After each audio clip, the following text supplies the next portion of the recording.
नमस्कार। पूर्वांचलनामा भोजपुरी चैनल में आप सबके स्वागत बा। हम हई शक्ति प्रकाश श्रीवास्तव और आप देख रहल बानी कार्यक्रम मतलब के बात। रामपुर के सियासत में अब होई बवाल। मध्य प्रदेश के विधानसभा चुनाव में विपक्षी गठबंधन INDIA के साथियन के बीचे जवन तलखी देखल गई रहे ओके देख के तो ऐसा लागता कि लोकसभा चुनाव में ई तलखी औरी बढ़ी।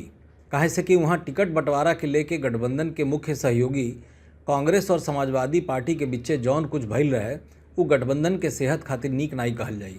लोकसभा चुनाव के लेके एक दूसरा के खूब धमकी भी दियल लोग। वो धमकी के गूंज अब उत्तर प्रदेश के रामपुर में दिखे भी लगल बा।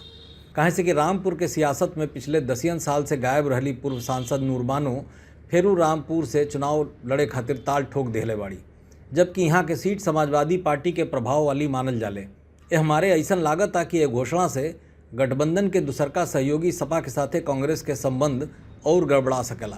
सियासी जानकार भी मानल हैं कि यहाँ समाजवादी पार्टी के नेता आजम खां के दबदबा ज़्यादा है, लेकिन ऐसा में जब रामपुर लोकसभा सीट से 2 बार बतौर कांग्रेस उम्मीदवार MP रह चुकली बेगम नूर बानो ई घोषणा कर दिली कि यह बार यहीं से चुनाव लड़ी हैं, अब गठबंधन खातिर ठीक माहौल नहीं लागत। इलाकाई सियासत के जाने समझे वाला ई मान रहल बाड़े कि यह घोषणा से रामपुर के सियासत में जहाँ नया समीकरण बनी है उन्हें INDIA गठबंधन में दरार भी पड़ सकेला।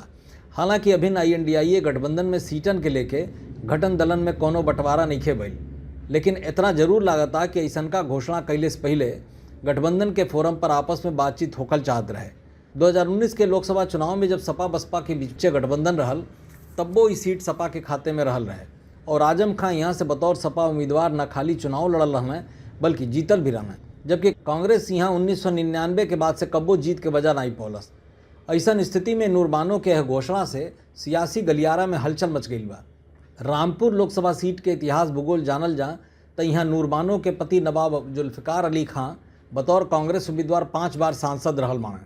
नवाब जुल्फ़िकार अली खां उर्फ मिक्की मियाँ के मरला के बाद 1996 में बेगम नूर बानो यहाँ से MP चुनल गई। हालांकि अगले ही चुनाव में 1998 में वो BJP के मुख्तार अब्बास नकवी से हार गई। 1999 के लोकसभा चुनाव में बेगम नूर बानो ने फेरू जीत गई, हालांकि एक बाद दोबारा नहीं जीत पौली। 2004 में यहाँ से उनके सपा उम्मीदवार फिल्म अभिनेत्री जया प्रदा हरौली। 2009 के चुनाव में भी उनके जया प्रदा से ही हारे पड़ल। एक बार 2014 में वो मुरादाबाद से भी भाग्य अजमौली, लेकिन जीत नहीं पौली। इतना दिन बाद फेरू चुनाव लड़े मैदान में आ गई बाड़ी। अब देखे के ही बा कि 3 राज्यन में करारी हार पौले के बाद अब गठबंधन के बड़का लोग सीटन के बंटवारा खातिर का करता लोग और रामपुर के एहरार के कैसे ख़त्म करता लोग। मतलब के बात में आज बस इतना ही। फिर मुलाकात हुई यही चैनल पर यही समय। तब तक खातिर नमस्कार।